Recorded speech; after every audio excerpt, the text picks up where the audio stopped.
ام حسبتم ان تدخلوا الجنة ولما يعلم الله الذين جاهدوا منكم ويعلم الصابرين وَلَقَدْ كُنْتُمْ تَمَنَّوْنَ الْمَوْتَ مِنْ قَبْلِ أَنْ تَلْقَوْهُ فَقَدْ رَأَيْتُمُوهُ وَأَنْتُمْ تَنْظُرُونَ وَمَا مُحَمَّدٌ إِلَّا رَسُولٌ قَدْ خَلَتْ مِنْ قَبْلِهِ الرُّسُلُ أَفَإِنْ مَاتَ أَوْ قُتِلَ انقلبتم عَلَى أَعْقَابِكُمْ وَمَنْ يَنْقَلِبْ عَلَى عَقِبَيْهِ فَلَنْ يَضُرَّ اللَّهَ شَيْئًا وَسَيَجْزِي اللَّهُ الشَّاكِرِينَ صدق اللہ العظیم۔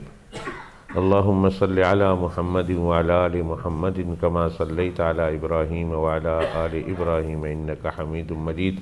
اللهم بارك على محمد وعلى آل محمد كما باركت على إبراهيم وعلى آل إبراهيم إنك حميد مجيد يا حي يا قيوم لا إله إلا أنت يا ذا الجلال والإكرام برحمتك أستغيث أستغفر الله ربي من كل ذنب وأتوب إليه استغفر اللہ ربی من کل ذنب واتوب الیہ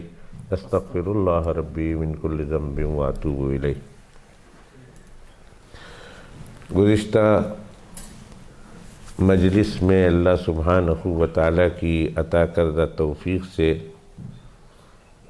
آپ حضرات کی خدمت میں واقعہ کربلا کو یہاں تک پہنچا چکا ہوں کہ سیدنا حسین رضی اللہ تعالی عنہ اور ابن زیاد کے قافلے کے سردار عمر ابن سعد کے درمیان ایک معاہدہ طے ہوا۔ معاہدہ یہ طے ہوا کہ حضرت حسین رضی اللہ تعالی عنہ نے 3 شرائط لکھ کر دی کہ ان 3 شرطوں میں سے کوئی ایک شرط تسلیم کر لو، میں ان کو قبول کر کے میں اس پر عمل کر کے میں اس کے حکم کی تعمیل کر کے جو بھی شرط منظور ہوگی اس کو پورا کروں گا۔ پہلی شرط تو یہ تھی کہ جہاں سے میں آیا ہوں مجھے واپس چلے جانے دو۔ کہاں سے آیا ہوں؟ مکہ مکرمہ سے، اور مکہ مکرمہ مجھے چلے جانے دو۔ بہت سارے لوگوں نے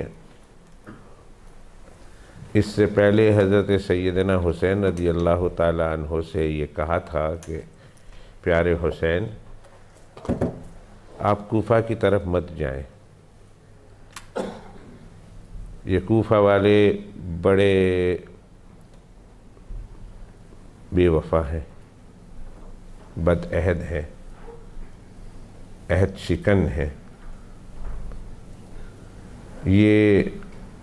کسی کا خیال نہیں رکھتے۔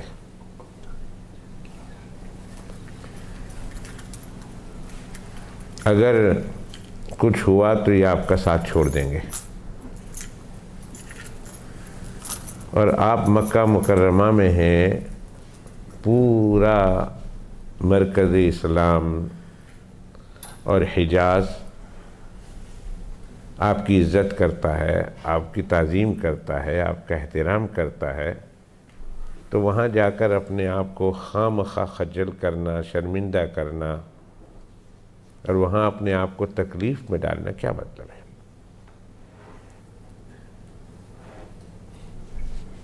حضرت سیدنا حسین رضی اللہ تعالیٰ عنہ گئے، ان کے سامنے ایک بہت بڑی وجہ تھی جانے کی جو میں کئی دفعہ دہرا چکا ہوں کہ کوفہ والوں نے خط لکھا تھا، 12,000 خطوط لکھے تھے، اور کوفہ کے بڑے بڑے سردار آئے تھے حضرت سیدنا حسین رضی اللہ تعالیٰ عنہ کو قائل کرنے کے لیے کہ آپ ضرور آئیں، اور پورا کوفہ آپ کے ہاتھ پر بیعت کرنے کے لیے تیار ہے۔ حضرت سیدنا حسین رضی اللہ تعالیٰ عنہ کے سامنے یہ عذر تھا۔ آخر نکلے، جب پتہ چلا کہ کوفہ والے بدل گئے ہیں، انہوں نے غداری کی، انہوں نے عہد شکنی کی، انہوں نے بے وفائی کی، انہوں نے بیعت کو توڑ دیا،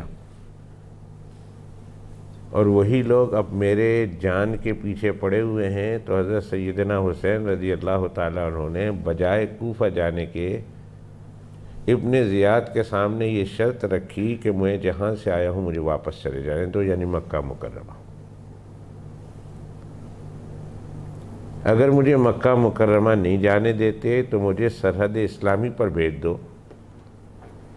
وہاں مجاہدین کے ساتھ میں رہوں گا، ضرورت پڑی تو لڑوں گا، اور میں رہیں رہوں گا، قدرتی موت آ جائے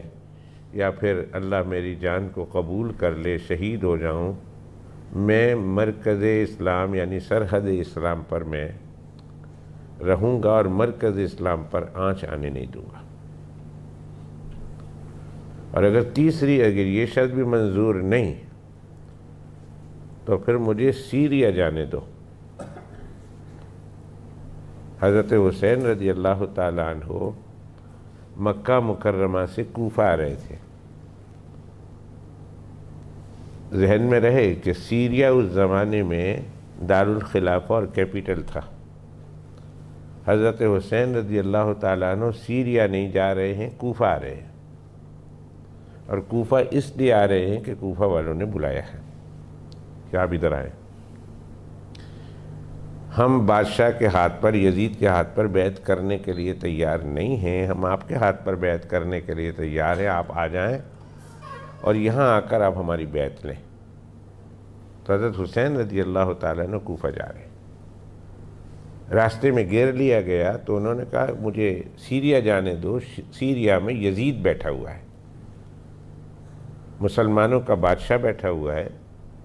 مجھے اس کے پاس جانے دو، میں جانوں اور وہ جانے، ہم آپس میں طے کر لیں گے، ہمارا آپس کا فیصلہ ہوگا، میں اس کو منوا لوں گا یا وہ مجھے منوا لے گا، ہم دونوں آپس میں طے کر لیں گے، تم میرا رستہ چھوڑو، سیریا جانے دو۔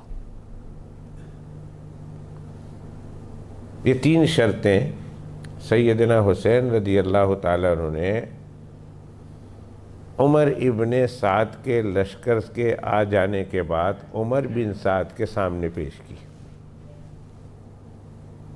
کہ عبید اللہ بن زیاد کو، جو کوفہ کا گورنر ہے، جس نے تم کو بھیجا ہے، اس کو میری یہ تین شرطیں پہنچا دو۔ حضرت عمر بن سعد نے وہ تین شرطیں لکھ کر اپنی طرف سے خط لکھا کہ دیکھو مسلمانوں پر ایک بہت بڑی مصیبت آنے والی تھی، ایک دوسرے کے خلاف تلواریں چلنے والی تھی اور ایک دوسرے کو قتل و غارت کرنے والے تھے، بہت بڑا فساد ہونے والا تھا، ہم جہنم کے قریب پہنچ چکے تھے، اگر ہم حسین کو مارتے تو بھی جہنم کے قریب پہنچ جاتے اور اگر خود مر جاتے تو بھی جہنم میں جاتے۔ اللہ نے ایک بہت بڑے فتنے سے ہم کو بچا لیا، لہذا حسین کے ساتھ ہماری بیٹھ کر بات ہوئی ہے اور اس میں یہ تین شرطیں سامنے آئی ہے،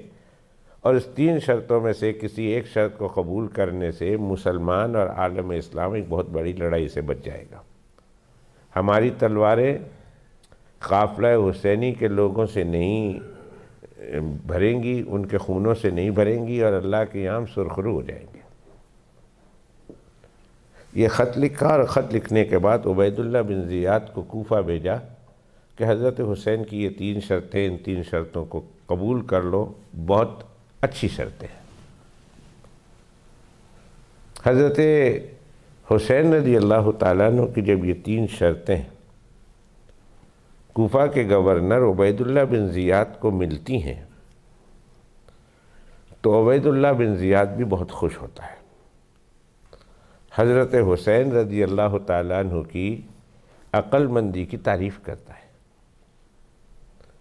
کہتا ہے اچھا ہے اس نے بہت عقل مندی سے کام لیا، لڑائی سے اپنے آپ کو اور ہم لوگوں کو بچا لیا، بہت سارے مسلمان قتل ہو جاتے، اس فتنے سے ہم کو بچا لیا، جیت جاتے تو بھی ہماری ہار تھی اور اگر ہار جاتے تو پھر تو ہار ہماری تھی۔ یہ وہ لڑائی تھی کہ اس لڑائی میں اگر ہم ہار جاتے تو ہار تو تھی اور اگر جیت جاتے تو بھی ہماری ہار تھی۔ کہ ہم نے کس کو مارنا تھا؟ اس شخص کو مارنا تھا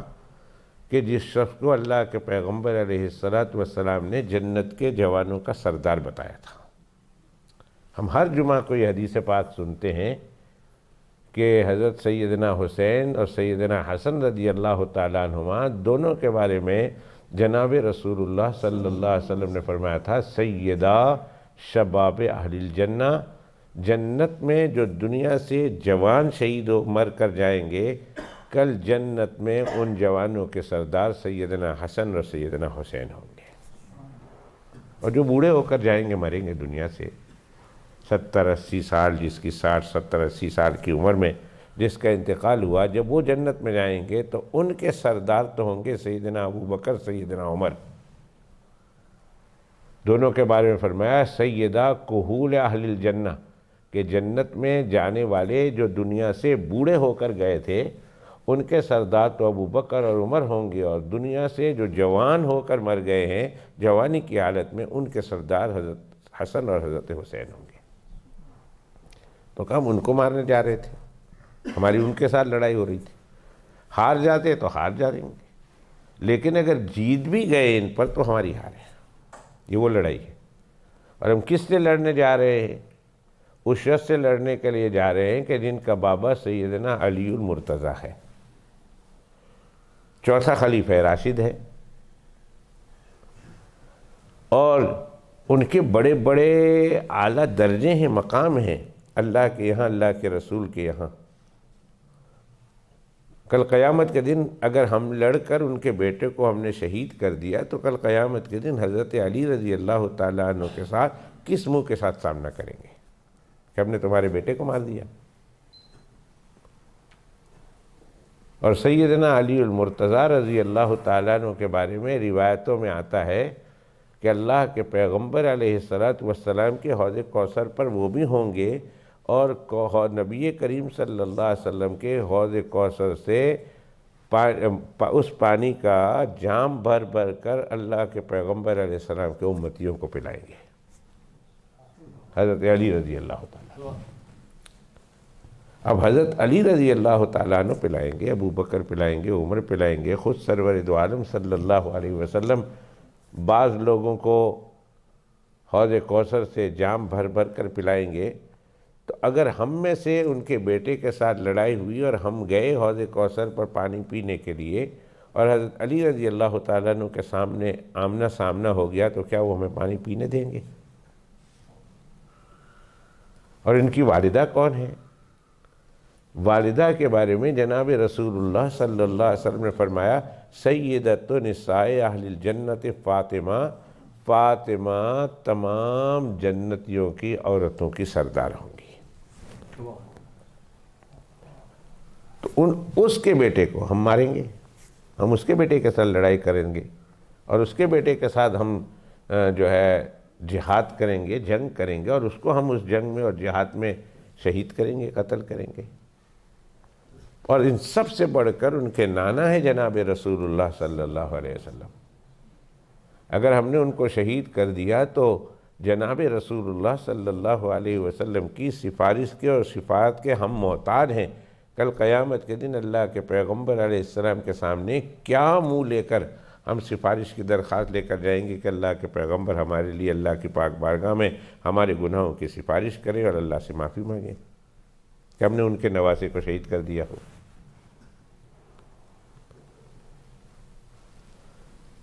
یا اللہ، اور بڑے بڑے ان کے فضائل ہیں جو سیدنا حسین رضی اللہ تعالیٰ نے آگے چل کر ایک خطبہ دیا تھا، اس خطبے میں اپنے فضائل بیان کیے۔ میں وہ خطبہ پورا آپ کے سامنے نہیں پڑھ سکوں گا جو حضرت سیدنا حسین رضی اللہ تعالیٰ عنہ نے یزیدی لشکر کے سامنے پیش کیا تھا۔ بڑا خطبہ ہے عربی میں، اور اس کا ترجمہ بہت بڑا ہے، لیکن موٹی موٹی باتیں ان کی وہی ہے جو میں ابھی آپ کے سامنے بیان کر رہا ہوں۔ تو چلو اللہ کا شکر ہے حسین نے عقل مندی سے کام لیا اور ہماری تلواروں کو قافلہ حسینی کے لوگوں کے خونوں سے رنگنے کا پروگرام ختم کر دیا۔ یہ تو بہت اچھی بات ہے، اور امت کو فتنے سے بچا لیا۔ کاتب کو بلایا، ادھر آؤ اور ایک خط لکھو اب پتہ نہیں وہ کون سی شرط قبول کرنے والا تھا ان 3 شرطوں میں سے۔ یزید کے پاس جانے دو اسے، جہاں سے آیا ہے وہاں جانے دو، یا سرحد اسلامی پر اسے جانے دو، وہاں جا کر مجاہدین کے ساتھ رہیں گے اور وہیں لڑیں گے اور وہیں شہید ہو جائیں گے، یا ساری زندگی وہاں گزاریں گے۔ پتہ نہیں کون سی شرط قبول کرنے والا تھا۔ خط لکھانے سے پہلے شمر ذی الجوشن، ایک بدبخت اور ایک ملعون اور ایک کمبخت اور بد نصیب شخص ادھر بیٹھا ہوا تھا اس کے پاس۔ اس نے عبید اللہ بن زیاد سے کہا تم کیا کرنے جا رہے ہو؟ یاد رکھو کہ اگر حسین تمہارے ہاتھ سے نکل گیا اب کی بات، تو تم مرنے دم تک اس پر قابو نہیں حاصل کر سکو گے، پھر کبھی بھی اس کو کنٹرول نہیں کر پاؤ گے۔ وہ تو آج چلا جائے گا، زندہ ہوگا، بیعت نہیں کی ہوگی، تو پھر وہ اپنا لشکر جمع کرے گا اور پھر بڑے لشکر کے ساتھ آئے گا تمہارے ساتھ۔ مکہ مکرمہ اگر تم نے جانے دے دیا تو بہت بڑے لشکر کے ساتھ تمہارے سامنے آئے گا، پھر تم لڑو گے۔ پھر ابھی تو چند آدمیوں کے ساتھ آیا ہوا ہے اور اس کو پتہ نہیں تھا حالات یہ ہوں گے، پھر تو باقاعدہ جنگ کے ارادے سے آئے گا اور تمہارے ساتھ جنگ کرے گا، اور تم حجازیوں کے ساتھ جنگ کرنے کے برداشت نہیں کر سکو گے اور ان کے قابل نہیں رہ سکو گے۔ اس لیے ابھی حسین قابو میں آیا ہے، حسین کو جانے مت دو۔ یہ شمر کہہ رہا عبید اللہ بن زیاد کو۔ شمر کون ہے؟ میں نے بتایا تھا پچھلے ہفتے کہ اس شمر نام کا ایک شخص کی انٹری ہو رہی ہے اب اس قصے میں۔ یہ شمر کون ہے یہ آگے چل کر بتاؤں گا، لیکن شمر عبید اللہ بن زیاد گورنر آف کوفہ کے دربار میں آنے جانے والا تھا۔ اس نے اس ٹریٹی کو، اس معاہدہ کو نہیں مکمل ہونے دیا۔ اس نے عبید اللہ بن زیاد کو بھڑکایا کہ نہ، حسین کے ساتھ اس طرح مت کرنا، اس کی کوئی شرط منظور مت کرنا، اس سے کہنا کہ سب سے پہلے تم میرے ہاتھ پر یزید کی بیعت کرو اور میرے ہاتھ پر کرو، کوفہ آؤ۔ تم ابھی کوفہ اور مکہ کے درمیان میں ہو اور یہاں سے سیریا کو رستہ جاتا ہے، نہ ہم تمہیں سیریا جانے دیں گے، نہ تمہیں واپس مکہ مکرمہ جانے دیں گے، نہ تمہیں سرحد اسلامی پر جانے دیں گے۔ ہمارا یہ حکم ہے کہ تم سیدھے کوفہ آؤ اور کوفہ آ کر ہمارے ہاتھ پر بیعت کرو اور بیعت یزید کی کرو۔ جب تم ایک مرتبہ بیعت کر لو گے پھر ہم تمہاری شرطوں کو قبول کریں گے۔ اور عربوں میں یہ بڑا رواج تھا کہ کسی کے ہاتھ پر بیعت نہیں کرتے تھے، اور جب ایک مرتبہ بیعت کر دی تھی تو پھر اس کو مرتے دم تک نبھاتے تھے۔ اور سیدنا حسین رضی اللہ تعالی عنہ کسی صورت میں بھی یزید کے ہاتھ پر بیعت کرنے کے لیے تیار نہیں تھے، اور یزید کے ہاتھ پر بیعت کرنے کے لیے کیوں نہیں تیار تھے یہ میں بیان کے بہت پہلے سبق میں شروع میں بتلا چکا ہوں کہ سیدنا حسین رضی اللہ تعالیٰ عنہ کو یزید کے بد کرداریوں کے کچھ واقعات بتائے گئے تھے کہ یہ اتنا بد کردار شخص ہے، شراب پیتا ہے، بیت المال کو اس نے حلال کا مال سمجھا، اپنا مال سمجھا، اور اس طرح کے بے شمار اور ایسے حالات یزید کے سیدنا حسین رضی اللہ تعالیٰ عنہ کے سامنے رکھے گئے کہ سیدنا حسین رضی اللہ تعالیٰ عنہ کسی صورت میں بھی یزید کو امارت اسلامیہ کا سربراہ کے طور پر دیکھنا چاہتے ہی نہیں تھے۔ کہ سوال ہی پیدا نہیں ہوتا کہ مسلمانوں کا سربراہ ایسا شخص ہو۔ غور کیجئے کہ سیدنا حسین رضی اللہ تعالیٰ عنہ مسلمانوں کے سربراہ کے طور پر یزید کو کیوں نہیں پسند کرتے تھے؟ کوئی ذاتی دشمنی ان سے نہیں تھی، بلکہ حضرت سیدنا حسین رضی اللہ تعالیٰ عنہ کے سامنے یزید کی بد کرداریاں تھیں جو ان کا پہنچائی گئی تھی، جو انہیں بتائی گئی تھی، اور ان میں سے چند کی طرف میں اشارہ بھی کر چکا ہوں۔ تو حضرت سیدنا حسین رضی اللہ تعالیٰ عنہ، بھلا جس نے رسول اللہ صلی اللہ علیہ وسلم کا زمانہ دیکھا ہو، حضرت ابوبکر کا زمانہ دیکھا ہو، حضرت عمر کا زمانہ دیکھا ہو، حضرت عثمان کا زمانہ دیکھا ہو، وہ اپنے والد محترم حضرت علی کا زمانہ دیکھا ہو، اپنے بھائی حضرت حسن کا زمانہ دیکھا ہو، اور سیدنا امیر معاویہ رضی اللہ تعالیٰ عنہ صحابی رسول کا زمانہ دیکھا ہو، وہ بھلا کس طرح ایسے بد کردار شخص کو سربراہ مملکت اسلامیہ کے طور پر قبول کر لیتے؟ سوال ہی پیدا نہیں ہوتا۔ آج ہم چھوٹے چھوٹے لوگ ہیں، ہم نے اگر کسی بڑے بزرگ کو دیکھا ہو اور ان کے انتقال کے بعد ہماری طبیعت بھی نہیں چاہتی ہم چھوٹے چھوٹے شخصوں کو قبول کریں، یہ علیحدہ بات ہے کہ ان کے اندر کوئی اسلامی اقدار کے خلاف کوئی بات نہیں ہوتی، لیکن چونکہ ہم نے بڑوں کے اوپر ہاتھ پر ہاتھ رکھا ہوا ہے، اس لیے ہم چھوٹے شخص کو اپنے سربراہ کے طور پر قبول کرنے کے لیے تیار نہیں ہوتے، اگرچہ وہ اپنے بزرگوں کے نقش قدم پر چل رہا ہو۔ اور یہ بات میرے دوست آئے ہوئے ہیں دارالعلوم کے، اور حضرت سے منسلک بہت سارے لوگ ہیں، میں ان لوگوں کے لیے کہنا چاہتا ہوں کہ جو کسی بڑے پیر کا ہاتھ پر بیعت کر لیا اور اس نے حضرت سے اصلاحی نہ کرائی ہو، ابھی تو بیعت ہوئے 1 سال ہوا، 2 سال ہوا، 4 سال ہوا، 6 سال ہوا، اور کبھی حضرت کے ساتھ اصلاحی تعلق رکھا نہ ہو اور حضرت کا انتقال ہو گیا اور اپنی اصلاح نہ بھی ہوئی ہو، پھر بھی حضرت کے بعد کسی کے ہاتھ پر بیعت کرنے کے لیے ان کی طبیعت نہیں چاہتی ہے۔ ہم تو مولانا یوسف صاحب سے بیعت ہے، بیعت کیوں ہوئے تھے حضرت سے؟ اپنی اصلاح کے لیے،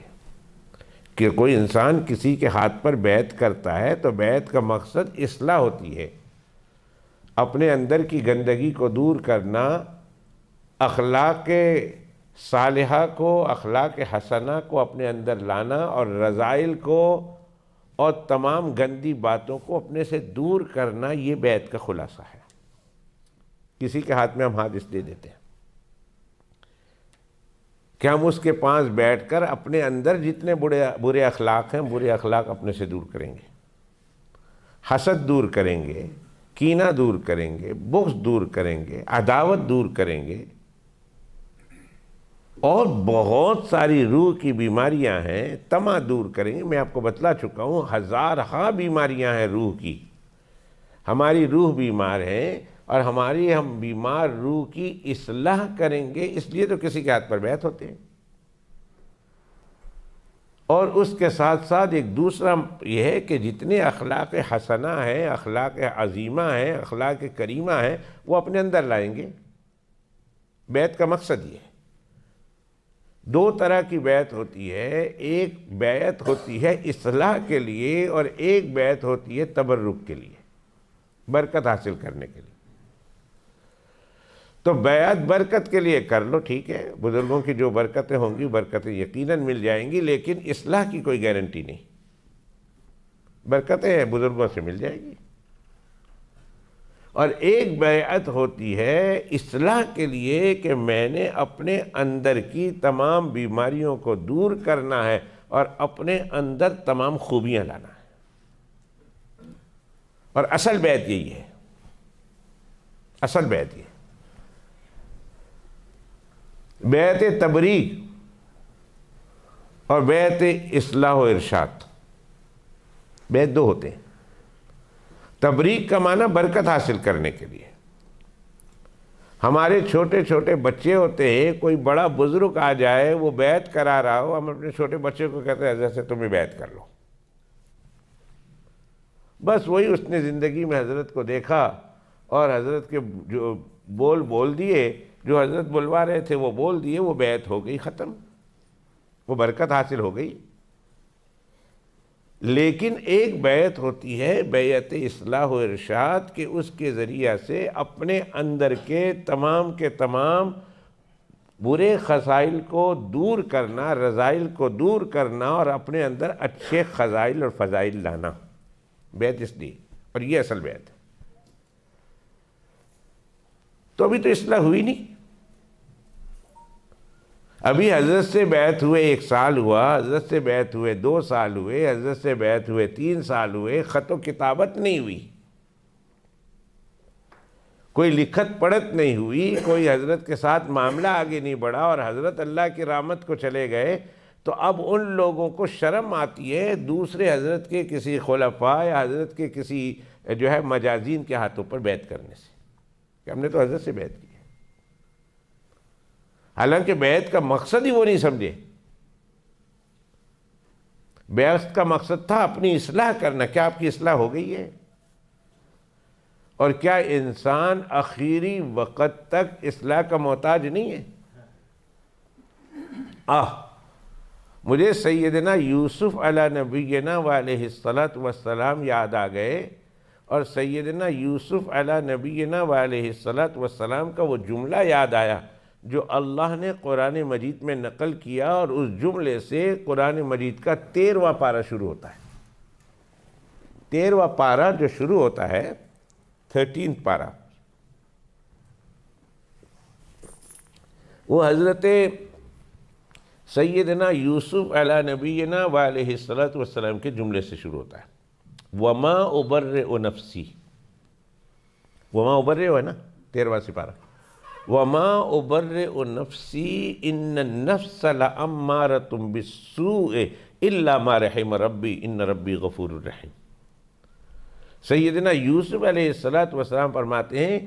کہ ما أُبَرِّئُ نَفْسِي، میں اپنے نفس کی برات نہیں کر سکتا، میں اپنے نفس کے شر سے میں کیسے مطمئن ہو جاؤں؟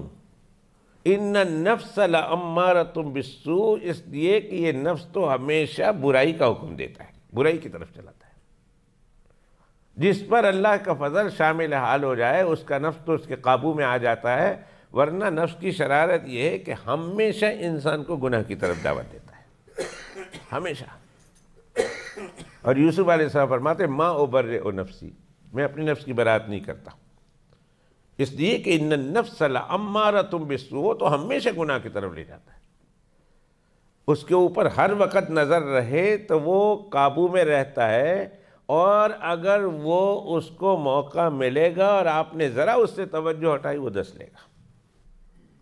وہ سانپ نہیں، اژدہا ہے نفس۔ خدا کی قسم کھا کے کہتا ہوں کہ اژدہا کے ڈسنے سے انسان کو اتنا نقصان نہیں پہنچتا جتنا نفس کے ڈسنے سے انسان کو نقصان پہنچتا ہے۔ اس لیے کہ اژدہا کے ڈسنے سے، اژدہا کے کاٹنے سے زیادہ سے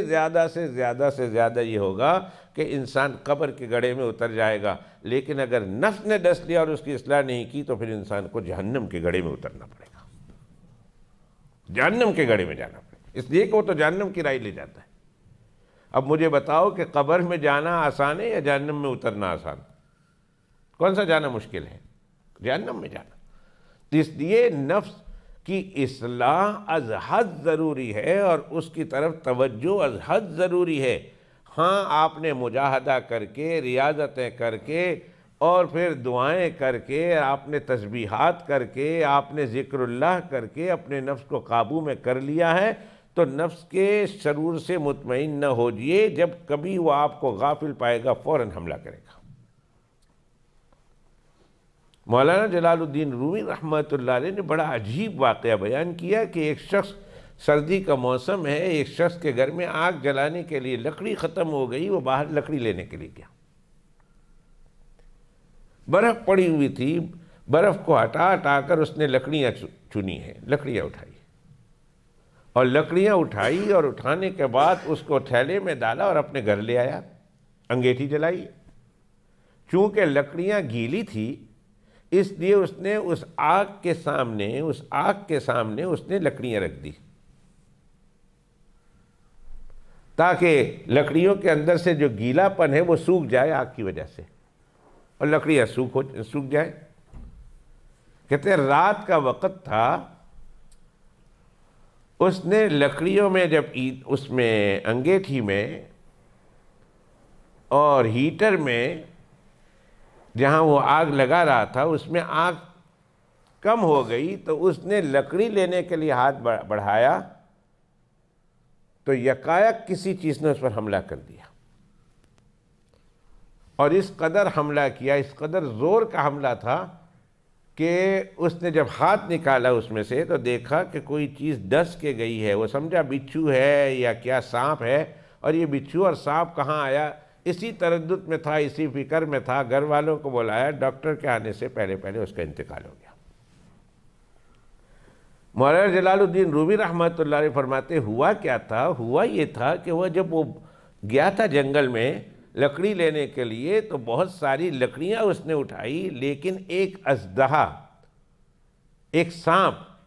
جو سردی کی وجہ سے وہاں تھا وہ ٹھٹر گیا، وہ جام ہو گیا، فریز ہو گیا، برف بہت پڑی تھی۔ تو جب اس نے اس کو اٹھایا اس سانپ کو تو وہ سمجھا یہ بھی لکڑی ہے، اس لیے کہ فریز میں وہ سیدھا اکڑ گیا تھا۔ جب اسے گھر لائے اور گھر لانے کے بعد اسے انگیٹھی کے سامنے رکھا، جہاں وہ لکڑیاں سوکھ رہی تھی وہاں سانپ کے اندر سے وہ ساری سردی ختم ہوئی اور اس کے اندر گرمی آ گئی۔ جب اس نے ہاتھ ڈالا تو سانپ نے خطرہ محسوس کیا اور سانپ نے ڈس دیا اور اس کو مار دیا۔ مولانا جلال الدین رومی رحمۃ اللہ علیہ اس واقعے کو بیان کرنے کے بعد کہتے ہیں، اے انسان، کبھی ایسا ہوتا ہے کہ تم نے اس آگ پر،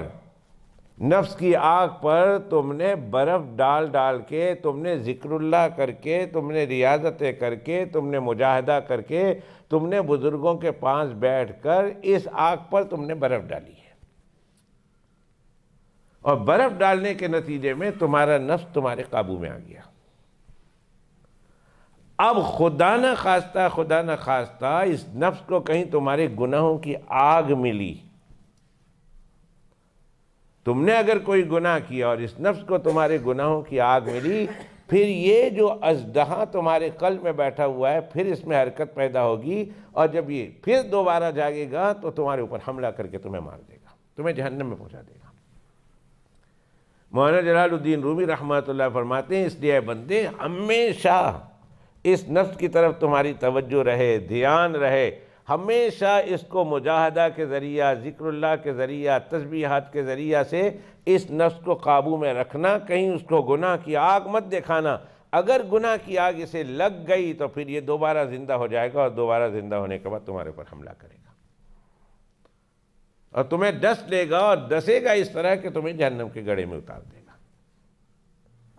تو اب دیکھیں نا، میں تو یہ بات کر رہا تھا کہ ہمارے حضرت کی میں مثال دے رہا تھا، اور دوسرے بزرگان دین کی بھی یہی مثال دیتا ہوں کہ ہمارے حضرت کے ہاتھوں پر جنہوں نے بیعت کی تھی، 2 سال ہوئے، 3 سال ہوئے، 4 سال ہوئے، 5 سال ہوئے، کبھی خط و کتابت نہیں، کبھی لینا دینا نہیں، کبھی حضرت سے مسئلہ پوچھنا نہیں، 1-2 دفعہ پوچھ لیا بس، 1-2 دفعہ خط لکھ دیا بس، اس کے بعد سے کسی طرح کا کوئی تعلق نہیں۔ اب وہ یہ سمجھتے ہیں کہ ہم پہنچ چکے ہیں، حضرت کے انتقال کے بعد ہم کو ہماری اصلاح کی اب ضرورت نہیں ہے، اس لیے کہ ہم حضرت سے بیعت ہے۔ کیا تم نے حضرت کے ساتھ بیعت ہو کر اپنے نفس کی اصلاح کر لی تھی؟ اور اگر کر لی تھی تو کیا حضرت کے بعد تمہاری اس قدر اصلاح ہو چکی ہے کہ حضرت کے بعد تمہیں یقین ہے کہ وہ نفس کا اژدہا دوبارہ زندہ نہیں ہوگا؟ اب تمہارے مرنے تک وہ نفس کا اژدہا تمہارے کنٹرول میں ہے، قابو میں ہے۔ ہمارے بڑوں نے، اللہ اکبر کبیرہ یا حی یا قیوم، جو ہزاروں نہیں 10 ہزاروں کے پیر تھے، 10 ہزاروں کے پیر، 10 ہزاروں کے پیر، 10 ہزاروں کے پیر ہونے کے باوجود بھی جب ان کے پیر کا انتقال ہو جاتا تو فوراً سے پیشتر کسی کو پکڑ لیتے، کسی کو اپنے لیے راہبر مقرر کر دیتے اور ان سے اپنی اصلاح کے بارے میں احوال پیش کرتے رہتے۔ شیخ المشائخ میرے دادا پیر، جو جانتے ہیں وہ جانتے ہیں، اور جو نہیں جانتے ان کے سامنے میں ان کا نام لیتا ہوں۔ شیخ المشائخ حضرت اقدس حضرت مولانا خلیل احمد صاحب امبیٹوی المہاجر المدنی نور اللہ مرقدہ وبرد مسجدہ، مدینہ طیبہ میں ان کا انتقال ہوا اور حضرات اہل بیت کے قدموں کی طرف ان کی قبر موجود ہے، اور انہوں نے دعا کی تھی۔ خانہ کعبہ میں ایک جگہ ہے جسے ہم ملتزم کہتے ہیں، حجر اسود اور خانہ کعبہ کے درمیان میں، حجر اسود اور خانہ کعبہ کے درمیان کی اس جگہ کو ملتزم کہتے ہیں، اور جناب رسول اللہ صلی اللہ علیہ وسلم نے اس جگہ کے بارے میں فرمایا کہ جو اس جگہ پر خانہ کعبہ سے چمٹ کر دعا کرتا ہے اللہ اس کی دعا کو کبھی بھی رد نہیں کرتے، اس کی دعا ہر صورت میں قبول ہوتی ہے۔ اللہ مجھے آپ کو موقع نصیب فرمائے۔ میں تو گیا ہوں اور اللہ تعالیٰ نے مجھے وہاں حاضری کی توفیق بھی نصیب فرمائی، اور ملتزم سے چمٹ کر دعا کرنے کا بھی اللہ نے موقع عطا کیا، پر اتنا بدبخت ہوں کہ آج تک مجھے میری ان دعاؤں کی قبولیت کا اثر نہیں دیکھ رہا ہوں۔ اللہ تعالیٰ سے دعا ہے کہ اللہ جس طرح تیرے حبیب پاک صلی اللہ علیہ وسلم نے فرمایا اور بزرگوں نے تجربہ کیا، اللہ اس کے مطابق مرنے سے پہلے پہلے مجھے اس قابل بنا دے۔ ابھی تک تو اپنے اندر وہ بات نہیں دیکھتا، لیکن اس سے لے کر آج 1400 سال تک حدیث مسلسل ہے کہ جس محدث نے اپنے شاگرد کو یہ حدیث سنائی، انہوں نے یہ کہا کہ میں بھی ملتزم سے چمٹا ہوں اور میں نے بھی ملتزم سے چمٹ کر اللہ سے یہ دعا کی اور اللہ نے میری دعا قبول کر لی۔ 1400 سال سے رسول اللہ صلی اللہ علیہ وسلم نے حدیث صحابہ سے فرمائی، صحابہ نے چمٹے، اور جب صحابہ اپنے شاگرد کو یہ بات سنا رہے ہیں تو کہتے ہیں میں بھی چمٹا تھا اور میں بھی اس کے ساتھ لگا ہوا تھا اور میں نے یہ دعا کی تھی اور اللہ نے میری دعا قبول کر لی۔ پھر وہ شاگرد اپنے شاگرد، وہ استاد، وہ شاگرد اپنے شاگرد کو جب یہ حدیث سنا رہا، وہ کہہ رہا ہے کہ یہ حدیث میں نے فلاں فلاں سے سنی ہے، اور ان کا تجربہ بیان کرتا ہے اور کہتا ہے میں بھی چمٹا ہوں الحمدللہ اور اللہ نے میری دعا بھی قبول کر لی۔ 1400 سال سے یہ سلسلہ برابر چلا رہا کہ ہر استاد اپنے شاگرد سے یہ کہتا ہے کہ میں چمٹا ہوں اور میں نے وہاں جو دعا کی تھی اس دعا کا اثر میں نے اپنی زندگی میں دیکھ لیا اور اللہ نے مجھے دکھا دیا۔ تو میں دعا کرتا ہوں اللہ تعالی ہم لوگوں کو واپس بھی مکہ مکرمہ مدینہ منورہ کی زیارت کو لے جائے، اور اللہ تعالیٰ اور ہمیں ایسا موقع عنایت فرمائے کہ ہم بھی ملتزم سے چمٹ سکیں اور ملتزم سے چمٹ کر اللہ سبحانہ و تعالیٰ سے دعا کر سکیں جو آپ کے دل میں تمنا ہے۔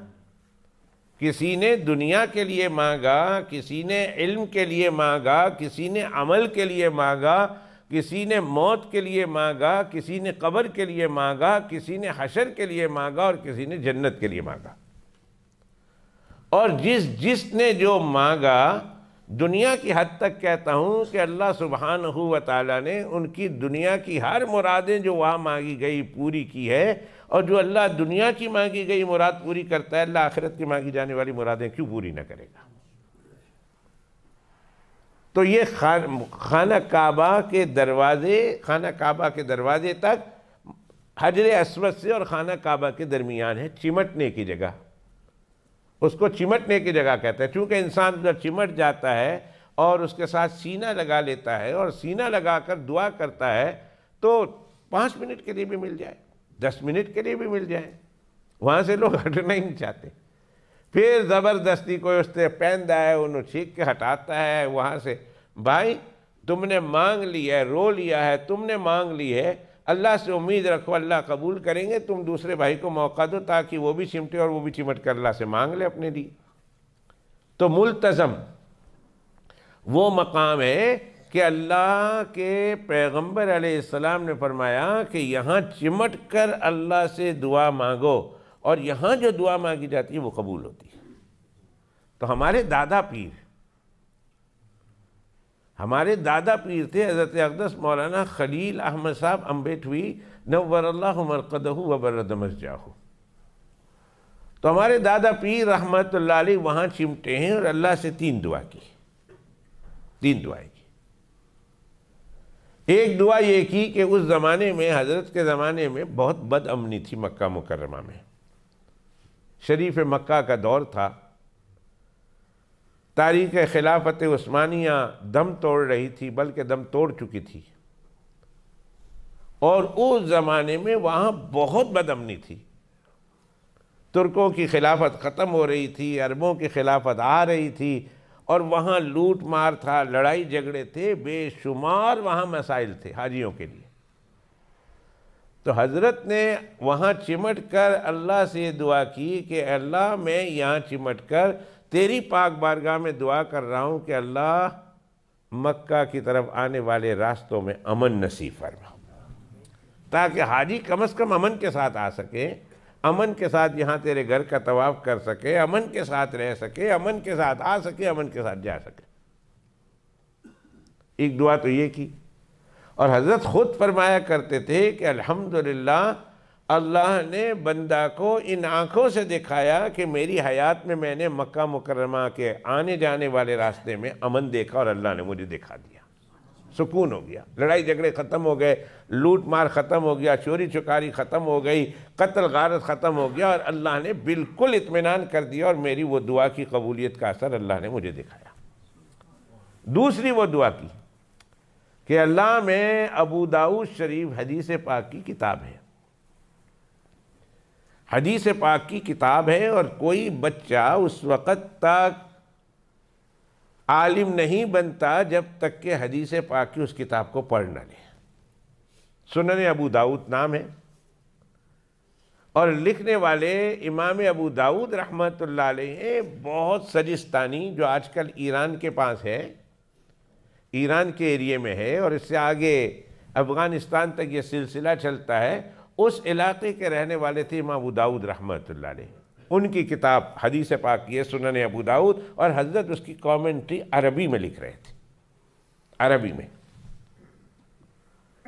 خود عربی میں حدیث ہے، اور حدیث پاک کی کامنٹری، حدیث پاک کی کامنٹری ایک ہندوستانی ہو کر عربی میں لکھ رہے ہیں۔ تو وہ لکھ رہے تھے تو حالات بد امنی کے تھے، طبیعت میں کمزوری آ گئی تھی، اور بیماریاں چل رہی تھی، تو اللہ سے وہاں چمٹ کر یہ دعا کی کہ اے اللہ مجھے اس وقت تک موت نہ دینا جب تک کہ میں عربی کی، سنن ابو داؤد کی عربی میں جو شرح لکھ رہا ہوں، بذل المجہود فی حل ابی داؤد، اے اللہ جب تک یہ مکمل نہ ہو جائے اس وقت تک مجھے موت مت دینا، زندگی میں میرے سے پوری کرا دینا۔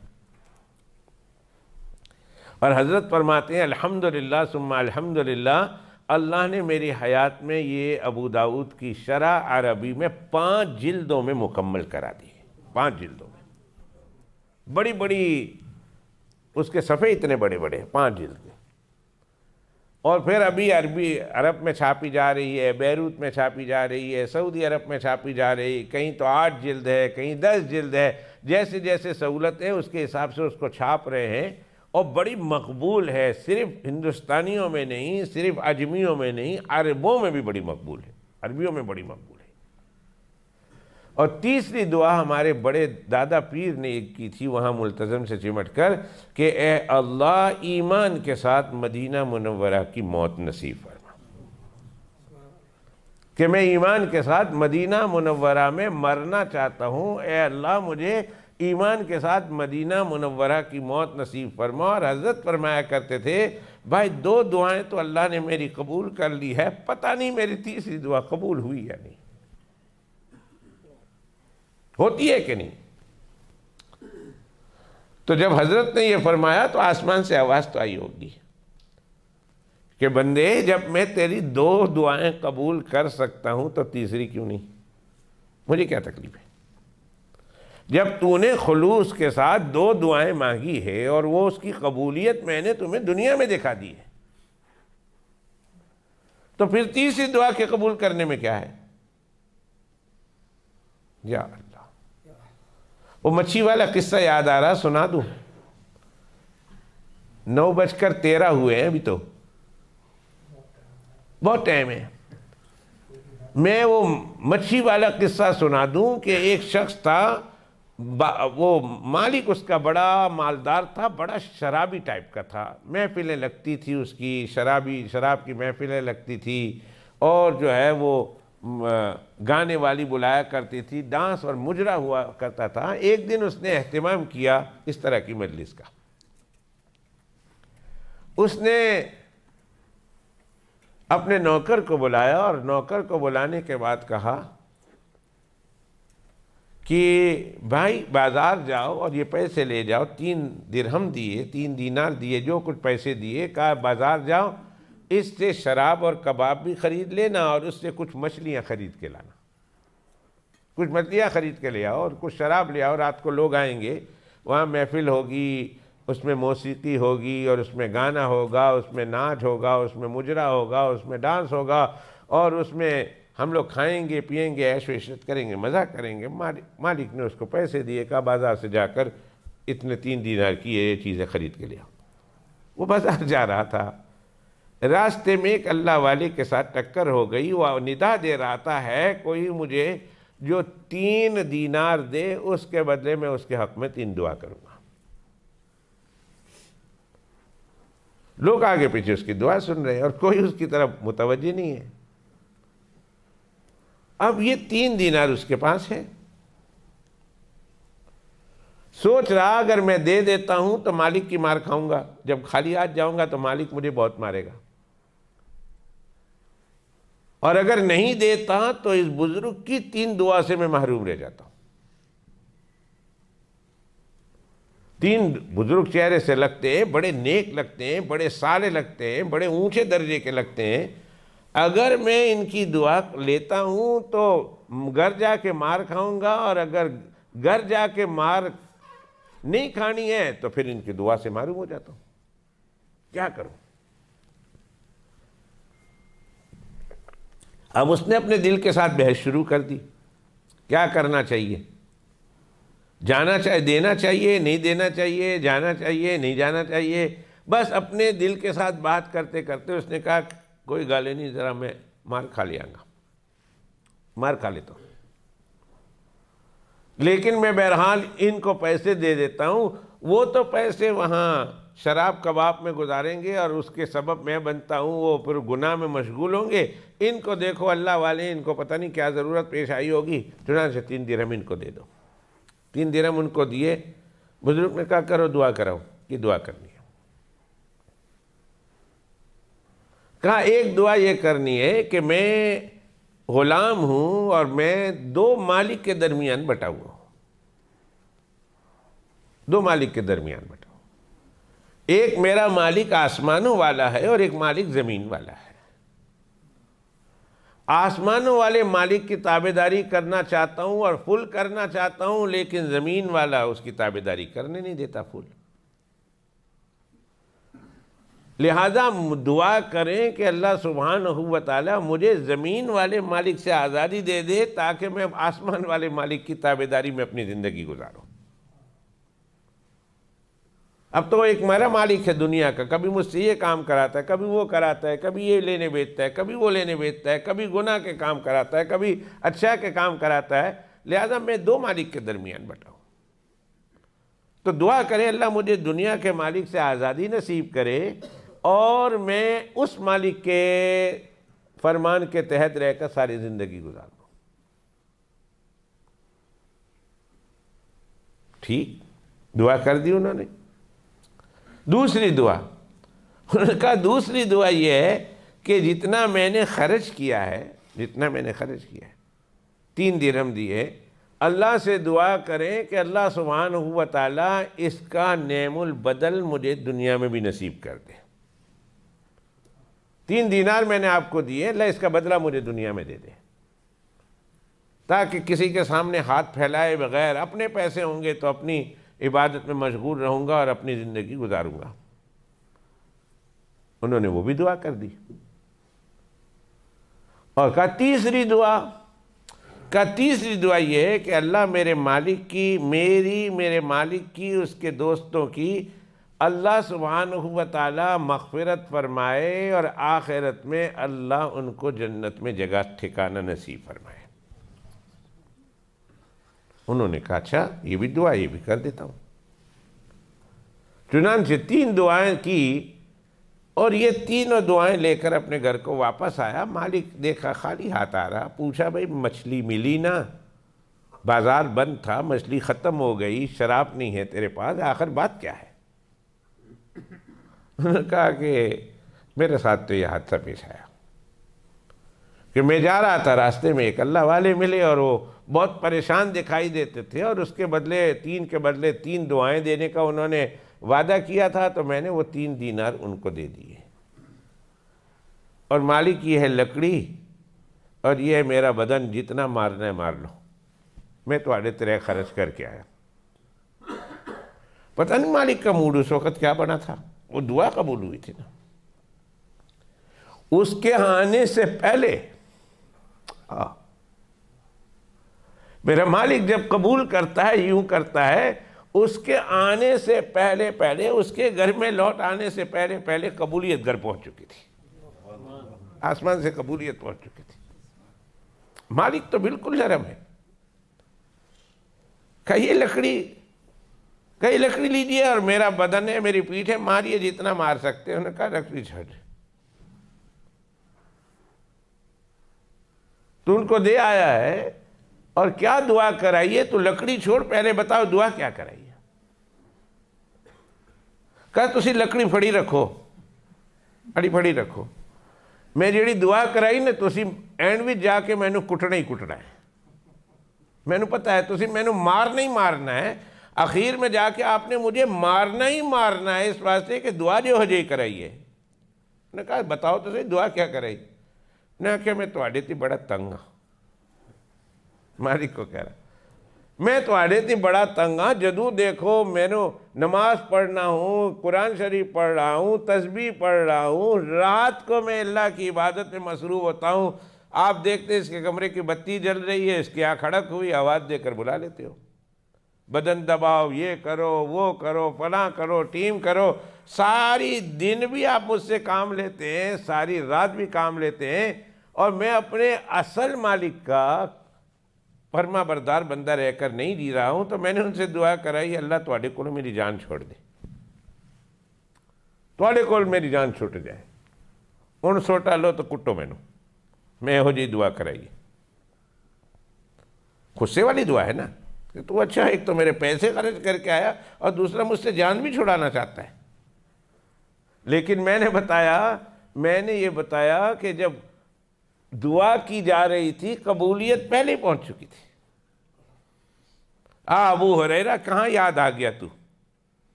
اللہ کی کروڑوں رحمتیں ہوں تجھ پر اے ابو ہریرہ رضی اللہ تعالیٰ عنہ، اللہ تیری قبر کے ذرے ذرے پر اربوں خربوں رحمتیں نازل فرمائے، اللہ اربوں خربوں رحمتیں نازل فرمائے۔ یہاں بیچ میں جب بیٹھتے نا ساتھی، اور بالخصوص چادر پہنے ہوئے، تو مجھے سیدنا ابو ہریرہ رضی اللہ تعالیٰ عنہ کی یاد دلا دیتے ہیں کہ ایک صاحب نے خواب دیکھا ادھر ہی کہ میں بیان کر رہا ہوں، اور بیان میں سیدنا ابو ہریرہ رضی اللہ تعالیٰ عنہ کی حدیث پیش کر رہا ہوں، اور دیکھا کہ ایک شخص ہے چادر اوڑے ہوئے ہیں، اور جب میں کوئی ابو ہریرہ عن ابی ہریرہ عن النبی صلی اللہ علیہ وسلم کہہ کر جب حدیث پیش کر رہا ہوں تو وہ سر ہلاتے ہیں، گویا میری تائید کر رہے ہیں کہ whatever he seeing is right. وہ آدمی بڑا حیران ہے کہ ہم سب بیٹھے ہوئے ہیں، کوئی سر نہیں ہلاتا، یہ بیان کرتے ہیں ابو ہریرہ کے نام سے اور سارے سنتے ہیں، اور یہ شخص ہے جو چادر اوڑے ہوئے ہیں اور چہرہ نہیں نظر آ رہا، اور یہ شخص جو ہے ابو ہریرہ رضی اللہ تعالیٰ عنہ عن النبی صلی اللہ علیہ وسلم جب کہہ رہے ہیں تو سر ہلاتے ہیں، یہ ہے کون؟ تو کہا مجلس ختم ہوئی اور وہ شخص اپنی چادر اپنے منہ پر ڈالے ہوئے جا رہے تھے، تو وہ شخص کہتے ہیں میں ان کے پیچھے پیچھے گیا، میں نے کہا حضرت آپ ہیں کون؟ یہ بات میں نے نوٹ کی، آپ ہیں کون؟ یہاں کون آئے ہیں؟ آپ ہیں کون؟ کہاں سے آئے ہیں؟ کیوں آپ نے اس طرح کی تائید کر رہے ہیں؟ تو فرمایا اس بندے کو ابو ہریرہ ہی کہتے ہیں، جس کی حدیث سنا رہا تھا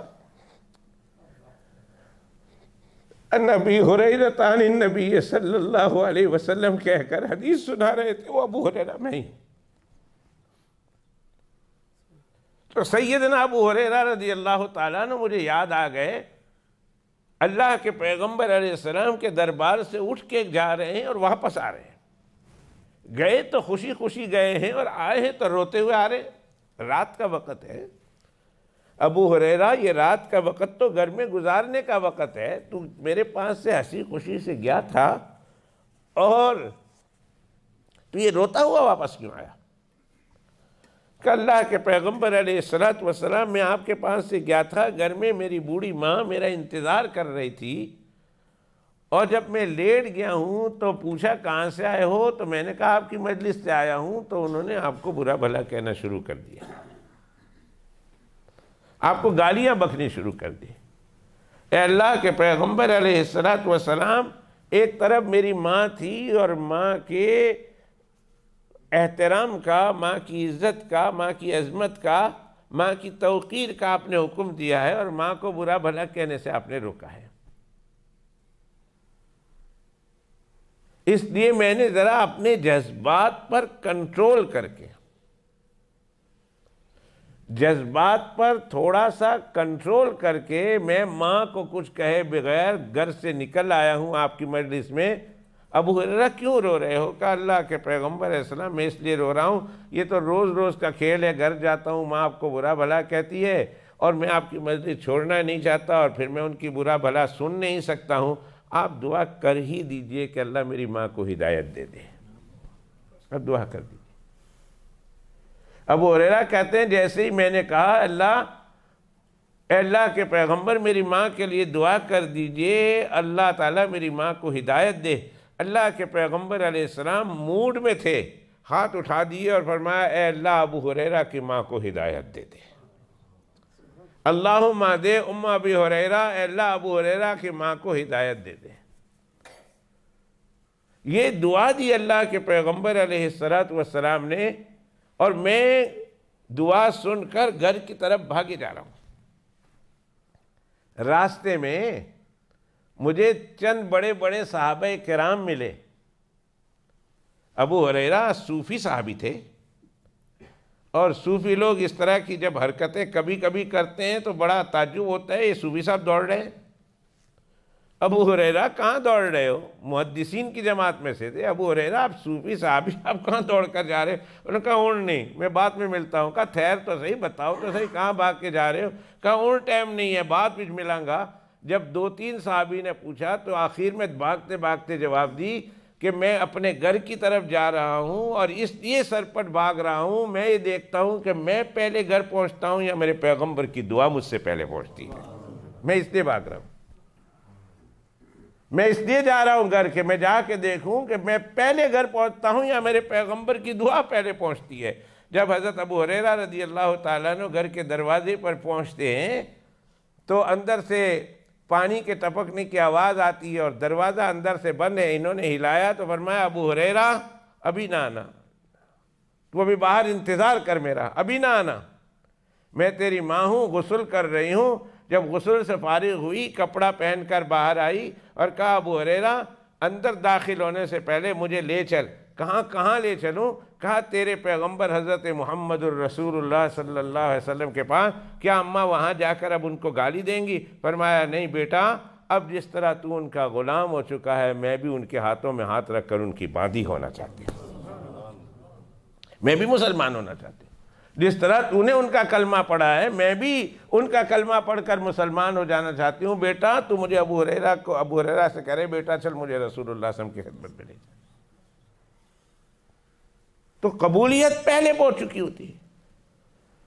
کہا پتر چھڑی رکھ دے، تم نے یہ مانگی ہے نا کہ اللہ تعالیٰ مجھے تو میں یہ کہہ رہا تھا کہ ہمارے پیر و مرشد کہ دادا پیر، میرے پیر و مرشد سب کو پتہ ہے، قطب الاقطاب سیدی مرشدی مولائی حبی و محبوبی و ابی حضرت اقدس شیخ الحدیث حضرت مولانا زکریا صاحب نور اللہ مرقدہ وبرد مسجدہ، یہ میرے شیخ، میرے پیر و مرشد ہیں، اور میرے پیر و مرشد کے مرشد جو ہیں حضرت شیخ المشائخ حضرت مولانا خلیل احمد صاحب امبیٹوی ثم المدنی نور اللہ مرقدہ وبرد مسجدہ، جن کا میں واقعہ سنا رہا ہوں، کا 3 دعائیں کی، 2 تو قبول ہو گئی اور کا تیسری مجھے معلوم نہیں۔ اب یہ تم ہی دیکھو گے کہ میری تیسری قبول ہوئی ہے کہ نہیں۔ انہوں نے پھر دنیا کو اللہ نے دکھایا کہ 2 دعائیں جو تم دیکھ سکتے تھے وہ قبول ہوئی، تو تیسری دعا کیوں قبول نہ کروں؟ حضرت کا انتقال مدینہ طیبہ میں ایمان کے ساتھ اللہ کا ذکر کرتے ہوئے حضرت کا انتقال ہوا تھا، اور حضرت اہل بیت پاک رضوان اللہ تعالی علیہ مجمعین، جہاں رسول اللہ صلی اللہ علیہ وسلم کا خاندان امیڈیٹ خاندان مدفون ہے، اللہ کے پیغمبر علیہ السلام کی ازواج مطہرات جہاں مدفون ہیں، اللہ کے پیغمبر علیہ السلام کی بیٹیاں جہاں مدفون ہیں، اللہ کے پیغمبر علیہ السلام کے نواسے حضرت سیدنا حسن رضی اللہ تعالیٰ عنہ اور اہل بیت کے افراد جہاں مدفون ہیں، ان کے قدموں میں حضرت شیخ نور اللہ مرقدہ وبرد مسجدہ میرے پیر و مرشد کی بھی قبر ہے، اور حضرت مولانا خلیل احمد صاحب کی بھی قبر ہے، وہی ہیں۔ تو حضرت جب ان کے حضرت تھے حضرت مولانا حاجی امداد اللہ صاحب رحمۃ اللہ علیہ، جب ان کا انتقال ہوا تو حضرت نے رجوع کیا، حضرت نے اپنے نفس کی اصلاح کے لیے، اپنے نفس پر دھیان رکھنے کے لیے اور اپنا پیر و مرشد بنانے کے لیے انہوں نے حضرت گنگوئی رحمۃ اللہ علیہ کے ہاتھ پر بیعت کی، اور حضرت گنگوئی نور اللہ مرقدہ وبرد مسجدہ کے انتقال کے بعد، کیونکہ بہت بڑے بزرگ تھے، جب ان کے دوسرے پیر و مرشد کا بھی انتقال ہو گیا تو اب حضرت پریشان ہے کہ اب میں زندہ ہوں، میں اپنے نفس سے تو مرتے دم تک مطمئن نہیں ہوں، اس لیے کہ نفس تو ہمیشہ گناہی کی طرف انسان کو گناہ کی دعوت دیتا ہے۔ قصیدہ بوسری، قصیدہ بردہ شریف میں علامہ بوسری رحمۃ اللہ علیہ بڑا زبردست ایک شعر کہتے ہیں کہ نفس کی مثال ایسی ہے جیسے چھوٹے بچے، النفس کالطفل، نفس کی مثال ایسی ہے جیسے چھوٹا بچہ ہوتا ہے، جب وہ 2 سال کا ہو جاتا ہے تو ماں پھر زبردستی اس سے دودھ چھوڑاتی ہے کہ ان پتری یا پترا تینوں دودھ چھڈنا پوے گا، تینوں روٹی تے آنا پوے گا۔ بچہ وہ چونکہ عادی ہو چکا ہوتا ہے دودھ کا، وہ روٹی کھاتا نہیں ہے، بسکٹ نہیں کھاتا، گوشت نہیں کھاتا، پٹکتا ہے، چیختا ہے، چلاتا ہے، مجھے دودھ چاہیے، مجھے دودھ چاہیے، مجھے دودھ چاہیے، مجھے دودھ چاہیے۔ ماں کہتی ہے تو جتنی مرضی ہے پٹک چٹک کر لے، میں نے تجھے دودھ نہیں دینا ہے، اگر میں نے دودھ دیا تجھے تو تو کھانے پر نہیں لگے گا۔ فرمایا کہ اگر نفس کو دودھ پر ہی رکھا تو نفس 12 سال کا وہ بچہ ہو جائے گا، 20 سال کا ہو جائے گا، کھانے کی طرف متوجہ نہیں ہوگا، دودھ ہی سے کام گزارا کرے گا۔ تو نفس کو مجاہدات سے گزارنا پڑتا ہے، جس طرح بچے کو اس کے اوپر تھوڑی بہت سختی برداشت کرنی پڑتی ہے، وہ چیخے گا، پٹکے گا، یہی حال نفس کا ہے کہ اس کو مجاہدات کے ذریعہ سے، اس کو جو ہے ذکر کے ذریعہ سے، اس کو کلمے کے ذریعہ سے، اس کو اس طرح سے اس کے نفس کو گرانا ہی پڑتا ہے۔ تو میں یہ کہہ رہا تھا کہ ہمارے جیسے لوگ، پھر حضرت نے آگے پیچھے دیکھا، میں واقعہ پورا کروں، حضرت نے آگے پیچھے دیکھا کس کے ساتھ بیعت ہو۔ حضرت تو اب ایک مقام پہ تھے، تو حضرت نے خط لکھا حضرت اقدس حکیم امت حضرت مولانا اشرف علی صاحب تھانوی رضی اللہ مرقدہ کو، جو حضرت سے بہت جونیئر تھے۔ حضرت کو خط لکھا اور کہا حضرت میں آپ کے ساتھ بیعت کرنا چاہتا ہوں۔ حضرت بھائی میں، تو کہاں اور میں کہاں، آپ تو میرے پیر کے بھی جو ہے وہ پیر بھائی ہیں، میں آپ کو بیعت نہیں کرتا۔ کہا نہیں حضرت میں مر جاؤں گا، اس کا مطلب آپ مجھے کھلے میدان میں چھوڑ رہے ہیں۔ کہا اچھا ٹھیک ہے، میں بیعت تو نہیں کرتا، البتہ رجوع کریں، اگر کبھی کوئی ایسے احوال پیش آئیں میری طرف لکھیں، ضرورت پڑی تو میں آپ کے احوال کا جواب دے دوں گا۔ ہمارے حضرت اقدس حضرت مولانا یوسف صاحب نور اللہ مرقدہ وبرد مسجعہ جب بڑے حضرت کا انتقال ہو گیا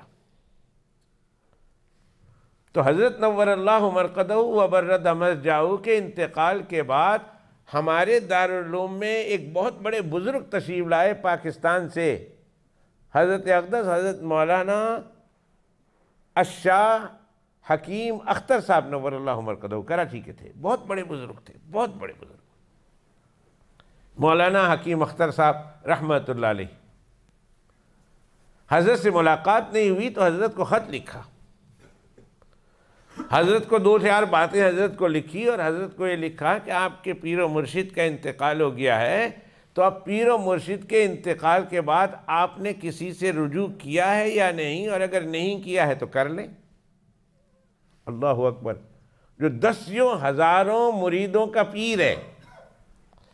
ان کو حکیم اختر صاحب رحمت اللہ علیہ لکھ رہے ہیں کہ اگر آپ کے حضرت کا انتقال ہو گیا، انسان نفس کی شرارتوں سے مطمئن نہیں ہے، یہ نفس کبھی بھی انسان پر حملہ کر سکتا ہے، لہذا حضرت کے انتقال کے بعد آپ کسی ایسے آدمی کی طرف رجوع کر لیں، رجوع کریں آپ، اور اس سے اپنی اصلاح کرواتے رہیں۔ تو جب حضرت کو وہ خط ملا تو حضرت نے ان کو جواب لکھوایا، اس وقت تک وہ کینیڈا جا چکے تھے، تو حضرت نے حضرت مولانا احمد علی صاحب لیسٹر میں ہیں، ان کو حضرت نے، وہ اس وقت لیسٹر میں تھے، ایک فیکس لکھوایا کہ آپ کے یہاں حضرت حکیم صاحب تشریف لائے ہیں، حضرت حکیم صاحب کو میرا جواب دے دینا۔ تو حضرت نے جو کچھ ان کے درمیان میں بات چیت تھی، جو کچھ انہوں نے لکھا تھا، وہ تو میں آپ کے سامنے نہیں بیان کر سکتا، اس لیے کہ وہ اس مجلس سے ریلیٹڈ نہیں ہے، لیکن جو سوال تھا اس سوال کا جواب میں دینا چاہتا ہوں کہ حضرت نے لکھوایا کہ میں انتظار کر رہا ہوں کہ ہمارے حضرت نور اللہ مرقدہ وبرد مسجعہ کے بڑے خلیفہ فقیہ امت و ملت حضرت اقدس حضرت مولانا مفتی محمود حسن صاحب گنگوہی نور اللہ مرقدہ وبرد مسجعہ، بڑے خلیفہ اور پہلے خلیفہ، حضرت کے بڑے خلیفہ تھے اور پہلے خلیفہ تھے، فرمایا وہ اس وقت ساؤتھ افریقہ میں ہیں اور ساؤتھ افریقہ سے انگلینڈ تشریف لا رہے ہیں، جب حضرت یہاں آئیں گے تو میں ان کی طرف رجوع کر لوں گا، میں نے ذہن میں رکھا ہوا ہے، میں نے ان سے رجوع کرنا ہے، حضرت شیخ کے انتقال کے بعد میں نے ان کی طرف رجوع کرنا ہے، اور حضرت باقاعدہ ان کی طرف رجوع فرمایا۔ جب حضرت مفتی صاحب نور اللہ مرقدہ وبرد مسجعہ کا انتقال ہو گیا، حضرت حیات تھے، ہمارے حضرت حیات تھے، بڑے حضرت کا جب انتقال ہوا تو پھر حضرت نے حضرت پیر صاحب، ہمارے حضرت کے صاحبزادے حضرت مولانا پیر طلحہ صاحب نور اللہ مرقدہ وبرد مسجعہ کی طرف رجوع فرمایا، یہاں تک کہ حضرت پیر صاحب کا انتقال ہو گیا، پیر صاحب کا انتقال ہو گیا، اور 1 مہینے کے بعد ہمارے حضرت نور اللہ مرقدہ وبرد مسجعہ کا بھی انتقال ہو گیا کینیڈا میں، 1 مہینے کے بعد۔ تو بڑوں کی جن کے 10,000 مرید ہیں، میں تو بات کر رہا تھا، جن کے 10,000 مرید ہیں، لاکھوں مرید ہیں، وہ اپنے پیر کے انتقال کے بعد وہ کسی کی طرف رجوع کرتے ہیں، وہ یہ نہیں سمجھتے کہ بھئی اب ہماری ہو گئی، ہم نے اپنی اصلاح کرا لی ہے، اب ہماری اصلاح ہو گئی، اب ہمیں کسی کی طرف رجوع کرنے کی ضرورت نہیں۔ ارے یہ نفس کا چور تو کسی وقت بھی حملہ کر سکتا ہے، یہ ڈاکو کسی وقت بھی حملہ کر سکتا ہے، اور دنیا کے ڈاکوؤں کا حال یہ ہے کہ دنیا کے ڈاکو مال لوٹ لیتے ہیں اور کبھی کبھی انسان کو جان سے مار دیتے ہیں اور انسان کو قبر میں اتار دیتے ہیں، لیکن یہ ڈاکو دنیا کے ہزاروں ڈاکوؤں سے زیادہ خطرناک ہے، اس لیے کہ جب یہ ڈاکو حملہ کرتا ہے تو صرف انسان کی جان اور مال سے نہیں، انسان کے ایمان چھین لیتا ہے، کبھی انسان کے ایمان کو کمزور کر دیتا ہے اور پھر گناہوں کی طرف مبتلا کر دیتا ہے، اور کبھی کبھی یہ ڈاکو ایسا حملہ کرتا ہے کہ انسان کا ایمان تک چھین لیتا ہے۔ ایک واقعات نہیں، دسیوں واقعات میرے ذہن میں بھی اس وقت پھر رہے ہیں آپ لوگوں کی برکت سے۔ اللہ نے اس وقت میرے ذہن میں دسیوں واقعات ایسے پیش کر دیے کہ دسیوں واقعات میں آپ کے سامنے بتا سکتا ہوں کہ بڑے بڑے اونچے درجوں تک پہنچے ہوئے ہوں، لیکن نفس کے ڈاکو سے ڈسا جائے تو پھر انسان ہلاک اگر ہو جائے یا تو ایمان کھو بیٹھتا ہے یا پھر اپنے اعمال صالحہ اور اخلاق حسنہ کھو بیٹھتا ہے، یا کمپلیٹلی ایمان سے چلا جاتا ہے۔ تو پھر ہمارے لوگوں کو چاہیے، میں چونکہ ہمارے یہاں بیٹھے ہوئے تھے جو ہمارے بزرگوں سے بیعت شدہ ہیں، میں ان کی خدمت میں خاص طور پر بات نکل گئی تھی، تو میں کہہ رہا تھا کہ بھائی اپنے آپ کو مطمئن نہ سمجھو، 2 سال ہوئے، 1 سال ہوا، 6 مہینے ہوئے، ابھی تو 2 سال نہیں ہوئے، 3 سال نہیں ہوئے، 1 خط و کتابت نہیں ہوئی، 2 خط و کتابت نہیں ہوئی، 10 خط و کتابت نہیں ہوئی، اور سمجھے کہ ہم تو پہنچ گئے ہیں، حضرت کے انتقال کے بعد ہمیں کسی مرشد کی ضرورت نہیں ہے۔ یہ سمجھ بیٹھنا کہ ہمیں مرشد کی ضرورت نہیں ہے، یہ سمجھ بیٹھنا اس بات کی دلیل ہے کہ تمہاری اصلاح نہیں ہوئی ہے۔ یاد رکھنا، یہ میرا جملہ یاد رکھنا، یہ سمجھ بیٹھنا کہ مجھے اب مرشد کی ضرورت نہیں ہے، میری اصلاح ہو چکی ہے، یہ الفاظ، یہ خیال، یہ ذہن میں یہ سوچ لانا اس بات کی دلیل ہے کہ ابھی تمہاری اصلاح نہیں ہوئی۔ ورنہ جس کو اصلاح کی فکر ہو، جس کی اصلاح ہو چکی ہوتی ہے، وہ ہمیشہ اپنے نفس کے ڈسے جانے سے خطرہ محسوس کرتا ہے، ہمیشہ ہمیشہ ہمیشہ، کہ پتہ نہیں کب ڈسا جاؤں، کب ڈسا جاؤں، اور کب ڈسا جاؤں، اور کب مارا جاؤں، اور کب مارا جاؤں، اور کب مارا جاؤں۔ تو بات تو یہاں سے چلی تھی کہ ہم جو کسی بڑے اللہ والے کے ہاتھ پر بیعت ہو چکے ہیں۔ اچھا، میں ایک بات درمیان میں کہتا چلوں کہ میرے حضرت نور اللہ مرقدہ وبرد مسجاہ کے وصال سے پہلے بھی میرے پیر و مرشد حضرت اقدس حضرت مولانا یوسف صاحب نور اللہ مرقدہ تھے، اور پھر میں جو کچھ ہو سکتا تھا، جتنا کر سکتا تھا، ان سے اپنے اصلاح احوال کا تذکرہ کرتا رہتا تھا، پوچھتا رہتا تھا، مسائل بیان کرتا رہتا تھا، حضرت بتاتے رہتے تھے۔ حضرت کے وصال کے بعد میں نے خود ضرورت محسوس کی کہ مجھے میرے نفس کے ڈسے جانے کا خطرہ ہی نہیں، میرا نفس مجھے ڈستا رہتا ہے، آہستہ آہستہ کاٹتا رہتا ہے، لیکن اس کا نشہ چڑھتا ہے تو اس نشے کو اتارنے کے لیے کوئی دوا ہوتی ہے نا۔ جس سانپ ڈس لے تو ہسپتال جاتے ہیں نا، جا کے انجیکشن مراؤ۔ ابھی یہ جو پاکستان میں سیلاب آیا تو بنگلہ دیش میں بھی ہے، جمعہ میں نے ان کے لیے 3-4 جمعہ سے بنگلہ دیش کے لیے بھی نام لے کر دعا کرتا ہوں، پاکستان کے لیے بھی نام لے کر دعا کرتا ہوں، اللہ ان کے احوال پہ رحم فرمائے۔ سینکڑوں لوگ سندھ کے علاقے میں بالخصوص،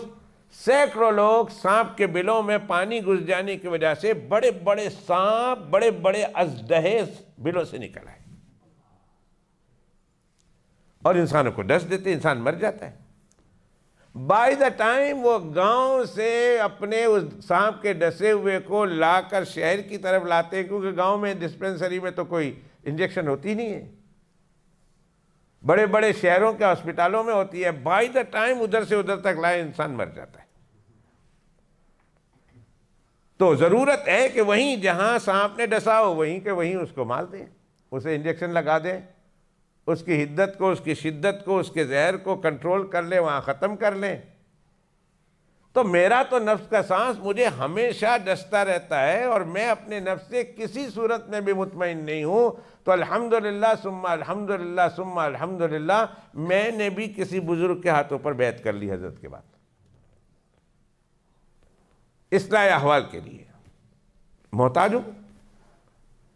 تو جو 2-4 سال ابھی گزرے نہیں، ابھی 1 سال نہیں، ایک پچھلے دنوں ایک صاحب ملے تھے، میں نے کہا کب بیعت ہوئے تھے؟ انہوں نے کہا حضرت سے آخر میں بیعت ہوا تھا، آخری سال تھا حضرت میں بیعت ہوا تھا حضرت سے، آخری سال، اور حضرت ہمیں پڑھا رہے تھے کہ حضرت چلے گئے۔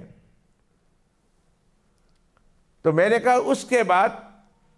حضرت کے بہت سارے خلفاء ہیں، جس علاقے میں تم رہتے ہو وہاں حضرت کا فلاں خلیفہ ہے، تم اس کے ہاتھ پر بیعت ہو جاؤ۔ انہوں نے کہا نو آفٹر حضرت، نو آفٹر حضرت، میں حضرت کے بعد کسی کے ہاتھ پر بیعت نہیں ہوں گا۔ اور میں نے کہا رجوع کر لو، انہوں نے کہا رجوع بھی نہیں کرتا میں نے کہا یہ دلیل ہے اس بات کی کہ ابھی تمہاری اصلاح نہیں ہوئی ہے، رجوع کا نہ کرنا اور اپنے آپ کو پہنچا ہوا سمجھنا۔ حضرت جنید بغدادی رحمۃ اللہ علیہ کے پاس ایک شخص آئے اور ایک شخص کے بارے میں کہا حضرت وہ دیندار نہیں ہے، وہ نماز نہیں پڑھتا، وہ ذکر نہیں کرتا، یہ نہیں کرتا، یہ نہیں کرتا، اور وہ سمجھتا ہے میں پہنچ چکا ہوں۔ تو حضرت نے کہا ہاں میں بھی سمجھتا ہوں وہ پہنچ چکا ہے۔ حضرت وہ تو خود کہتا ہے میں پہنچ چکا ہوں اور آپ بھی کہتے ہیں پہنچ چکا ہے، کہاں میں بھی کہتا ہوں وہ پہنچ چکا ہے۔ پھر جب وہ جانے لگے تو حضرت نے بلایا اور کہا ادھر آؤ، وہ یہ سمجھتا ہے کہ وہ جنت پہنچ چکا ہے اور میں یہ سمجھتا ہوں وہ جہنم پہنچ چکا ہے۔ پہنچ چکنے میں تو دونوں برابر ہے، وہ سمجھتا ہے میں پہنچ چکا ہوں اور میں بھی یہ کہتا ہوں وہ پہنچ چکا ہے، پر وہ یہ سمجھتا ہے وہ جنت پہنچ چکا ہے اور میں سمجھتا ہوں وہ جہنم پہنچ چکا ہے۔ تو ایک بڑے کے انتقال کے بعد اب ہماری غیرت گوارا نہیں کرتی کہ اس بڑے کے خلیفہ کے ہاتھ میں اپنا ہاتھ دیں۔ بات تو یہاں سے چلی تھی اور ساری بات یہ گفتگو آدھا گھنٹے کی 1.5 گھنٹے کی نکال دو، 9:13 سے شروع کی تھی، آدھا گھنٹہ ہوا، یہ آدھے گھنٹے کی گفتگو نکال دو، ہم اپنے موضوع پر جاتے ہیں کہ جو اپنے بڑوں کی دیکھ چکا ہو، اپنے بڑوں سے مل چکا ہو، اپنے بڑوں کے ہاتھ میں ہاتھ دے چکا ہو، اگرچہ اپنی اصلاح نہ ہوئی ہو، پھر بھی اپنے بڑوں کے مریدوں پر اور ان کے مجازین کے ہاتھ میں ہاتھ دینے کے لیے تیار نہیں ہوتے ہم۔ حالانکہ اصلاح فرض ہے، اصلاح فرض ہے، اصلاح فرض ہے۔ میری بات یاد رکھو، انسان کو اپنے نفس کی اصلاح کرنا فرض ہے، جس طرح نماز فرض ہے، روزہ فرض ہے، زکوٰۃ فرض ہے، حج فرض ہے، اس طرح اپنی اصلاح فرض ہے، فرض ہے اور فرض ہے۔ 13 قسمیں اللہ نے کھائی ہے قرآن مجید میں، اتنی بڑی قسمیں کسی جگہ نہیں کھائی۔ 13 قسمیں اللہ نے لگاتار کھائی ہے، 13 قسمیں۔ والشمس وضحاها والقمر اذا تلاها والنہار اذا جلاها، 13 قسمیں اللہ نے کھائی، اور 13 قسمیں کھانے کے بعد اللہ نے فرمایا قد افلح من زکاها وقد خاب من دساها، جس نے اپنے نفس کی اصلاح کی وہ تو ہو گیا کامیاب، اور جس نے اپنے نفس کی اصلاح نہ کی وہ ملیا میٹ ہو گیا، تباہ و برباد ہو گیا۔ نفس کی اصلاح فرض ہے۔ تو ہماری جیسے جو بڑوں کے ہاتھ پر بیعت کر چکے، اب ہم کسی چھوٹے کے ہاتھ پر، اب ظاہر ہے کہ چھوٹے تو ہم کہتے ہیں نا، یعنی ان بڑوں کے اعتبار سے، لیکن وہ ہمارے اعتبار سے تو وہ تو بہت بڑے ہیں۔ ادھر بیٹھے ہوئے 3-4 حضرت کے خلفاء میں، مولانا اختر صاحب ایک بیٹھے ہوئے ہیں، مفتی امین صاحب آج بہت دنوں کے بعد تشریف لائے، دوسرے بیٹھے ہوئے ہیں حضرت مولانا شمس الاسلام صاحب، حضرت کے آخری خلیفہ انگلینڈ میں، اور بھی کوئی ہوں گے جو مجھے نظر نہیں آ رہے، اور دیگر بزرگوں کے اور خلفاء ہوں گے۔ وہ ہمارے اعتبار سے تو بہت بڑے ہیں، بہت بڑے ہیں، بڑوں کے اعتبار سے وہ چھوٹے ہیں، لیکن ہمارے اعتبار سے بہت بڑے ہیں۔ پہلے آسمان اور 7ویں آسمان میں سب سے اونچا آسمان کون سا؟ پہلا آسمان اور 7 آسمان، اس میں سب سے اونچا ہمارے اعتبار سے کون سا؟ سوچ کے بتاؤ، نہیں تو اگلے ہفتے بتا دینا۔ کون سا آسمان سب سے اونچا ہمارے اعتبار سے؟ 7واں آسمان۔ اور پہلا آسمان 7ویں آسمان کے مقابلے میں نیچا، لیکن ہمارے اعتبار سے تو وہ بھی بہت اونچا ہے۔ پہلے اور 7ویں آسمان میں 7واں آسمان بہت اونچا پہلے آسمان کے مقابلے میں، لیکن ہمارے اعتبار سے تو پہلا ہی بہت اونچا ہے، پہلا ہی بہت اونچا ہے۔ بڑوں کے اعتبار سے یہ چھوٹے کہلائیں گے، لیکن ہمارے جیسے چھوٹوں کے اعتبار سے بہت بڑے کہلائیں گے، بہت بڑے کہلائیں گے اور بہت بڑے کہلائیں گے۔ ان پر بڑوں نے اعتماد کیا، ان کو خلیفہ بنایا، ان پر اعتماد کیا، اور ایک ایک ان میں ایسے ہیں، کئی ان میں ایسے ہیں میں جانتا ہوں کئی ایسے ہیں کہ جب تک بارگاہ نبوت سے نبی کریم صلی اللہ علیہ وسلم کی پاک بارگاہ سے اشارہ نہیں ہوا، حضرت نے ان کو اجازت نہیں دی۔ بارگاہ نبوت سے اشارہ ہوتا ہے، رسول اللہ صلی اللہ علیہ وسلم کی پاک بارگاہ سے اشارہ ہوتا ہے، ان کو اجازت دے دو، ان کو اجازت دے دو، ان کو اجازت دے دو۔ ہمارے حضرت نور اللہ مرقدہ کا بھی یہی حال تھا۔ تو بارگاہ نبوت سے اشارہ ہوتا ہے، اور پھر اس اشارے پر حضرت اجازت دیتے تھے کہ فلانے کو اجازت دے دو، فلانے کو اجازت دے دو۔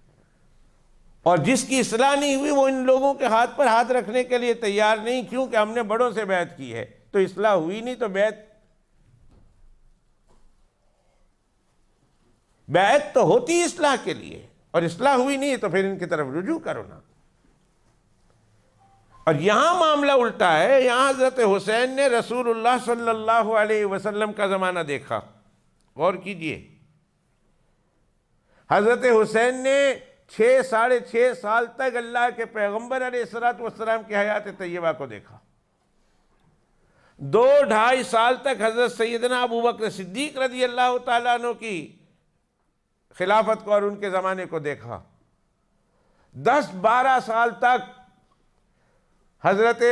عمر فاروق رضی اللہ تعالیٰ عنہ کا زمانہ دیکھا، یہی 10-12 سال تک حضرت عثمان غنی رضی اللہ تعالیٰ عنہ کا زمانہ دیکھا، 4 سال تک اپنے ابا حضرت علی المرتضیٰ کا زمانہ خلافت دیکھا، 6 مہینے تک حضرت حسن رضی اللہ تعالیٰ عنہ اپنے بھائی کی خلافت کا زمانہ دیکھا، اور 20 سال تک حضرت سیدنا امیر معاویہ رضی اللہ تعالیٰ عنہ کی خلافت کا زمانہ دیکھا۔ جو اتنے بڑے اکابرین کی خلافت کا زمانہ دیکھ چکے ہوں، اب انہیں کہا جا رہا ہے ان کے ہاتھ پر بیعت کرو۔ اگر یہ ان سے چھوٹے ہوتے تو بھی شاید حضرت حسین رضی اللہ تعالیٰ عنہ ان کے ہاتھ پر بیعت کر لیتے، لیکن حضرت حسین رضی اللہ تعالیٰ عنہ نے اس لیے بیعت نہیں کی کہ وہ جو حضرات جس دین کو لے کر جس منہج پر چل رہے تھے، یہ ان کا بیٹا یزید اس منہج سے بالکل ہٹ چکا تھا۔ بھائی وہ جو کشتی لے کر چل رہے تھے، اب وہ کشتی تو ڈبونے والی منزل پر ہی لے کر جا رہا۔ حضرت سیدنا حسین رضی اللہ تعالیٰ عنہ بھلا کس طرح قبول کر سکتے تھے کہ میں اس کے ہاتھ پر بیعت ہو جاؤں؟ میں نے ان بڑوں کا زمانہ دیکھا اور ان کی وفاداری دیکھی، ان کا دین دیکھا، ان کی شریعت دیکھی، ان کی دین کے ساتھ وابستگی دیکھی، ان کی نبی کریم صلی اللہ علیہ وسلم کی سنتوں کے ساتھ تابعداری دیکھی، اور وہ کس طرح دین کو لے کر گئے تھے۔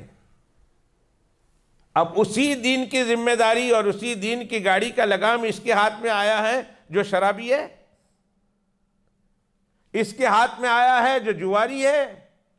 اس کے ہاتھ میں آیا جس میں یہ عیب ہے، جس میں یہ عیب ہے، جس میں یہ عیب ہے، جس میں یہ عیب ہے۔ وہ بیت المال کے مال کو اپنا مال سمجھتا ہے، حلال سمجھتا ہے۔ حضرت حسین رضی اللہ تعالیٰ کا کہا میں ان کے ہاتھ پر بیعت نہیں کروں گا، سوال ہی پیدا نہیں ہوتا۔ عبید اللہ بن زیاد نے کہا اگر تم یزید کے ہاتھ پر بیعت نہیں کرتے، میرے ہاتھ پر یزید سے بیعت نہیں کرتے، تو تمہیں یہاں سے جانے کی اجازت نہیں دوں گا۔ خط لکھا عمر بن سعد کو عبید اللہ بن زیاد نے، شمر نے اس کے کان بھرے نا، اس کو جانے مت دینا، اگر یہ جو نکل گیا تو کل بڑی فوج لے کر آئے گا، تمہارے قابو میں نہیں ہوگا، اس لیے آج ہی اس کو کہو کہ وہ یزید کی بیعت کرے تیرے ہاتھ پر، پھر آگے معاملہ دیکھیں گے، پھر تیری شرطیں دیکھیں گے۔ یہ خط لکھا، کاتب آیا تھا، کہا بیٹھ جاؤ، خط لکھو عمر بن سعد کے نام کہ میں نے تجھے حسین کے مقابلے میں بھیجا ہے، حسین کے ساتھ بات کرنے کے لیے نہیں بھیجا، حسین کے ساتھ مصالحت کے لیے نہیں بھیجا، حسین کے ساتھ دوستی کرنے کے لیے نہیں بھیجا، حسین کو راستہ دینے کے لیے تمہیں نہیں بھیجا، میں نے تمہیں ان کے مقابلے میں بھیجا ہے۔ تم یہ سارا کام کیا کرنے لگے ہو؟ عمر بن سعد کو جو 3000 کا لشکر لے کر آیا تھا، شمر کے کہنے پر وہ خط لکھ رہا کہ تم نے دوستی کی بات کر دی، حسین کی صلح کی بات کر دی، حسین کی 3 شرائط لکھ دی، کہاں ہمارے سر سے ساری بلا مصیبت ٹل گئی، اللہ نے امت کو عافیت دے دی، یہ ساری باتیں تم تو مصالحت کی کر رہے ہو، تم تو دوستی کی کر رہے ہو، تم تو سارا معاملہ ٹھیک کرنے کی کہہ رہے ہو. تمہیں میں نے اس لیے بھیجا تھا کہ تم جا کے حسین کے ساتھ، اور میں نے یہ بھی سنا کہ تم حسین کے ساتھ رات کو چھپ کے ملتے ہو اور تم ان کے ساتھ پلان کرتے ہو. کہا ایسا کرو، حسین کے سامنے یہ بات رکھو کہ وہ کوفہ آئے اور کوفہ آنے کے بعد میرے ہاتھ پر بیعت کرے، یزید کی، میری نہیں، یزید کی بیعت کرے. پھر اس کے بعد دیکھا جائے گا اس کو کہاں بھیجنا ہے. واپس مکہ شریف بھیجنا ہے، جانا ہے تو چلا جائے، واپس سرحد اسلام پر جانا چاہے تو چلا جائے، یزید کے پاس جانا چاہے تو چلا جائے. یہ 3 شرطیں ہیں. اس 3 شرط کو میں بعد میں کنسیڈر کروں گا. پہلے یہ ہے کہ میرے ہاتھ پر آ کر بیعت کرو یزید کی. اور شمر کو لیٹر دیا، یہ لکھا عبید اللہ بن زیاد نے، یہ لیٹر لکھا اور شمر کو دیا، ایک تم جاؤ اور جا کر عمر بن سعد کے حوالے کرو کہ میں نے تمہیں اس لیے نہیں بھیجا، اس لیے بھیجا ہے. اگر عمر بن سعد یہ کہیں یہ تیار ہیں تو ٹھیک ہے، ورنہ تم نے عمر بن سعد کو قتل کر دینا ہے، مار دینا ہے. اور وہ جو 3000 کا لشکر ہے، وہ 3000 کے لشکر کے تم امیر ہو جاؤ گے. ایک کام تو یہ کرنا ہے. اور دوسرا اس خط میں لکھا کہ جو ہے حضرت حسین رضی اللہ تعالیٰ عنہ کو مجبور کرو کہ وہ تیرے ہاتھ پر بیعت کرے، آ کر میرے ہاتھ پر بیعت کرے. اور اگر حسین نہ کہتا ہے، انکار کرتا ہے، تو پھر حسین کے ساتھ لڑنے کے لیے تیار ہو جاؤ. حسین کے اور اس کے قافلہ حسینی کے ایک فرد کو قتل کر دو. یہ عبید اللہ بن زیاد کا خط ہے. قتل کر دو. قتل کرنے کے بعد دوسرا حکم یہ ہے کہ ان کے مسلح کر دو، مسلح کر دو. حالانکہ مسلح اسلام میں جائز نہیں، کسی زمانے میں اسلام میں جائز تھا، پر شریعت مطہرہ نے اس مسلح کو منسوخ کر دیا. میں بتاتا ہوں مسلح کیا ہے. اور مسلح کا مطلب یہ ہے ناک کاٹ دو، کان کاٹ دو، ہونٹ کاٹ دو، گردن سے بدن کو جدا کر دو، انگلیاں کاٹ دو، بازو کاٹ دو، ہاتھ کاٹ دو، یعنی لاش کے ٹکڑے ٹکڑے کر دو، لاش کے ٹکڑے ٹکڑے کر دو. آنکھیں پھوڑ دو، پیٹ چیر کر اندر سے کلیجہ الگ، پھیپھڑا الگ، پتا الگ، دل الگ، گردے الگ. اس کو مسلح بولتے ہیں. ابتدائی اسلام میں جائز تھا، اللہ کے پیغمبر علیہ السلام نے پھر مسلح منسوخ کر دیا کہ نہیں، اب نہیں کریں گے ہم. اللہ کی طرف سے حکم آ گیا کہ مسلح کسی کا نہیں کرنا، قتل کرنا ہے قتل کر دو بس، لیکن اس کی لاش کو بگاڑنے کی اجازت نہیں. حضرت سیدنا حمزہ سید الشہداء، جن کا واقعہ جمعہ کو میں بیان کر رہا تھا، اگر آپ کو یاد ہو تو، کہ سیدنا حمزہ سید الشہداء رضی اللہ تعالی عنہ کا کس طرح مسلح کیا گیا، کافروں نے کس طرح ان کو مسلح کیا اور کس طرح ان کی بوٹی بوٹی کی. وہ کہتا ہے عبید اللہ بن زیاد، حضرت حسین اور قافلہ حسین رضی اللہ تعالی عنہ مجمعین کو سب کو قتل کر دو. اگر انکار کرے تو جنگ کرو، جنگ میں قتل کر دو، قتل کرنے کے بعد مسلح کر دو. اور پھر مسلح کرنے کے بعد کیا کہا؟ اپنے گھوڑے کو ان کی لاشوں پر دوڑا دو، لاشوں کا قیمہ کر دو، لاشوں کو قیمہ، گھوڑے دوڑاؤ. 3000 4000 کا لشکر ہے. کہا جب یہ قتل ہو جائیں تو ان کے مسلح کرنے کے بعد ان کے وجود کو ایک جگہ رکھنا اور اس کے اوپر گھوڑے دوڑا دینا، تاکہ ان کی لاش اس طرح یہ ہو جائے، مسخ ہو جائے کہ کوئی پہچاننے والا پہچان نہ سکے. اگر تم سے یہ کام ہوتا ہے تو کر لو، نہیں ہوتا ہے تو تم چھوڑو. اور چھوڑنے کے بعد یہ شمر جو آیا ہے ذل جشن، اس کے حوالے کرو. یہ تمہاری جو میں نے سیادت اور فوج کی سیادت دی ہے تمہارے ہاتھوں میں، یہ اس کے حوالے کرو. اور شمر کو کہا اگر یہ تمہارے حوالے کر دے، نہیں کرے تو اسے قتل کر دو.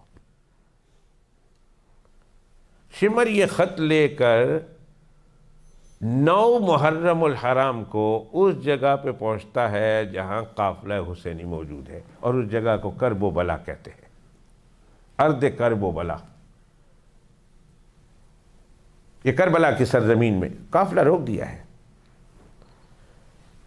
اور عمر بن سعد اور سیدنا حسین رضی اللہ تعالیٰ عنہما دونوں اس انتظار میں ہیں کہ ہم نے جو پیشکش کی ہے اور عمر بن سعد نے اس پیشکش کو آگے بھیجا ہے عبید اللہ بن زیاد کے پاس، وہاں سے اچھا رسپانس آئے گا. اور وہاں سے تو یہ رسپانس آیا کہ بھائی بیعت کرنی ہے، اور بیعت کرنی ہے میرے ہاتھ پر کوفہ آ کر، پھر آگے ہم دیکھیں گے تم نے کیا کرنا ہے. اور اگر بیعت کے لیے تیار نہیں ہو تو لڑنے کے لیے تیار ہو. اور عمر بن سعد کو کہا کہ یہ تمہارا میرا یہ حکم اگر مانے ٹھیک ہے، ورنہ تم اس کو قتل کر دینا، مجھے اس کی پرواہ نہیں ہے. عمر بن سعد کو قتل کر دینا اور پھر ان لوگوں کے ساتھ جنگ کرنا. اور خط میں بھی لکھا کہ جنگ کے دوران وہ مارے جائیں تو قتل کر دینا، مسلح کر دینا، لاشوں پر سے گھوڑے دوڑا دینا. اب وہ خط پہنچتا ہے عمر بن سعد کے پاس 9 محرم الحرام کو. عبید اللہ بن زیاد کا وہ خط لے کر شمر ذی الجوشن عمر بن سعد کے پاس آتا ہے کہ یہ خط. جب عمر بن سعد نے دیکھا نا، اس کے تو پاؤں کے نیچے سے زمین نکل گئی. اس نے کہا ہم تو مطمئن ہو کر بیٹھے تھے کہ اب تو صلح ہو گئی، اب تو امت مسلمہ ایک بہت بڑے فساد سے، ایک عذاب سے، قتل و غارت سے بچ گئی ہے، اور یہ اس نے کیا کر دیا؟ یہ تو پاسے ہی پلٹ دیا. اس کو یقین آ گیا کہ یہ شمر ہی کی کارستانی ہے. اس نے جی بھر کر شمر کو جو گالیاں دی نا، بددعائیں دی کہ اللہ تجھے تباہ کرے، برباد کرے. امت مسلمہ ایک مسئلے پر اتفاق ہو رہی تھی، ہماری تلواریں قافلہ حسینی کے شہداء کے خونوں سے رنگی نہیں جا رہی تھی اور بچ رہی تھی. تم نے آخر وہ خباثت کا